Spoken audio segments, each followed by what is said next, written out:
ট্রেনের লেডিস কম্পার্টমেন্টটা না আমাদের সেকেন্ড হোম বলতে পারো। আমরা যারা রেগুলার বেসিসে ট্রেনে যাতায়াত করি আর লেডিসেই যাতায়াত করি, তারা আমাদের হাফ কাজগুলো বাড়িতে যেগুলো করার টাইম পাই না, সেগুলো আমরা ট্রেনেই করে নিই, কারণ ওটা আমাদের সেকেন্ড হোম বলে আমরা মনে করি। তো সেই রকমই ঠিক আমারও যা যা কাজ পেন্ডিং থাকে সেগুলো সব আমি ট্রেনে যেতে যেতে ট্রেনে বসে বসে করি। আর লেডিসের যে কমফর্ট জোনটা আছে না, সেটা মানে অন্য কোনো বগিতে আমি পাই না। তাই এখন তো আমি অন্য কোনো বগিতে ওঠাই ছেড়ে দিয়েছি। যদি ট্রেনে ভিড় থাকে তো আমি ট্রেনে উঠবো না, তাও ঠিক আছে, বাট আমি লেডিস ছাড়া অন্য বগিতে তো ওঠার কথা ভাবতেও পারি না। যাই হোক, আজকে আমার শ্যুটের লোকেশান একদম সামনে ছিল, আমার বাড়ির থেকে সামনেই। তো যেতে আমার কোনো অসুবিধে তো হয়নি, মানে যে ভোরবেলায় উঠতে হবে, অনেকটা ট্রাভেল করতে হবে, এরম ব্যাপারগুলো আজকে ছিল না, একদমই ছিল না। আমি লেট করে উঠেছি, লেট করে ট্রেন ধরেছি অ্যান্ড পৌঁছেছি টাইমেই। তো তারপর ওখানে গিয়ে আমি রেডি হতে স্টার্ট করি। আর আজকে আমার মানে যত লুক হয়েছে না, তার মধ্যে one of my favourite look বলতে পারো, যেটা আমার পছন্দ হয়েছে যেই লুকটা আর কি। ব্রাইডাল লুক আমার উপরে তো হয়ই, বাট এইরম টাইপের ব্রাইডাল খুব একটা হয়। আজকের লুকের যেই জিনিসটার কথা না বললেই নয়, সেটা হচ্ছে কলকা। কি যে ভালো কলকা হয়েছে, একদম অন্যরকম একটা কলকা হচ্ছিল। আমার না ফোর হেডে কলকা খুব একটা হয় না, মানে হয় না বলতে আমার মানে ভালো লাগে না, বাট আজকের যে কলকাটা হয়েছিল সেটা কিন্তু এত ভালো হয়েছিল। যাই হোক, সেই পার্টটা থেকে বেরিয়ে এসে আমি তোমাদের আরেকটা পার্টে নিয়ে যাই, যেটা হচ্ছে যে লাঞ্চের পার্ট। আজকের লাঞ্চে কি ছিল না জিজ্ঞেস করো, কি ছিল সেটা আমি বলছি না, বাট কি ছিল না জিজ্ঞেস করো। ডিম, মাছ, দুটো মাছ খেয়েছি আজকে আমি। আলু পোস্ত, পটল পোস্ত, ডাল, আলু ভাজা, বেগুন ভাজা, পাঁপড় ভাজা, অনেক কিছু ছিল আজকের লাঞ্চে।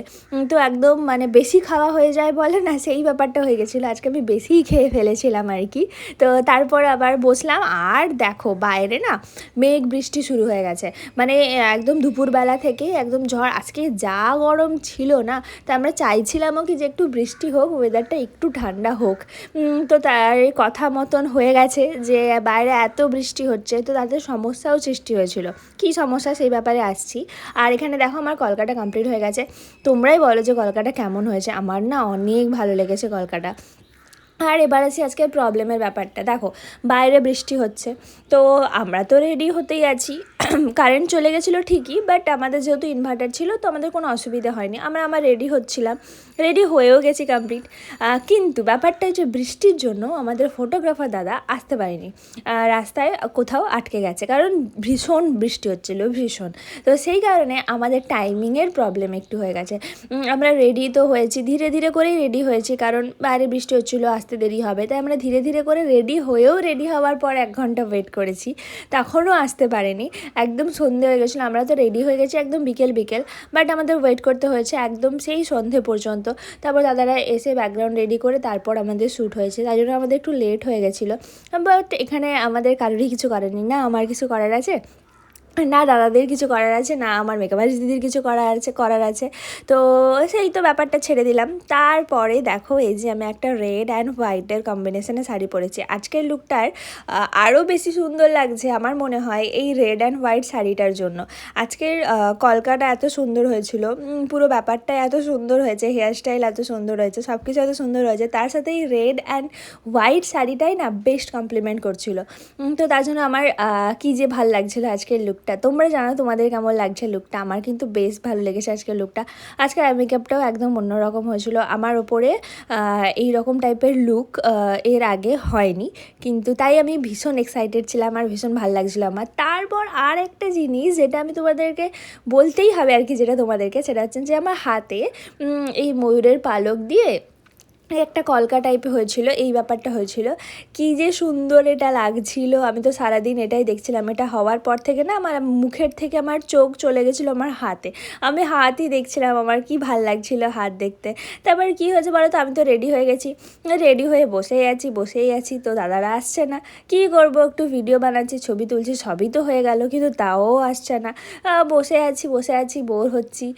এই দেখুন এখানে ভিডিও করছি, কী করবো, টাইমটা তো কাটাতে হবে বলো। আর আমি ভিডিওতে মেন ফোকাস কিন্তু আমার হাতেই রাখছি, সেটা কি তোমরা বুঝতে পারছো? কারণ আমার হাতটাই সব থেকে বেশি পছন্দ হয়েছে। তারপর আমরা ওয়েট করতে করতে ভাবলাম যে না, ব্যাকগ্রাউন্ড সেটআপটা আমরা নিজেরাই করতে থাকি, না হলে তো আরোই লেট হয়ে যাবে। তাই এখানে দিদিরা সবাই ফুল টাঙাচ্ছিল ব্যাকগ্রাউন্ডে, আর আমি বসে বসে ভিডিও করছিলাম আর দেখছিলাম। কখনো কখনো দেখতেও ভালো লাগে, তোমরা তো সেটা জানো, আমি বলেওছি এর আগে যে আমার দেখতেও ভালো লাগে। যাই হোক, তারপর ফাইনালি দাদারা এসেছে অ্যান্ড আমাদের শ্যুটটাও হয়েছে।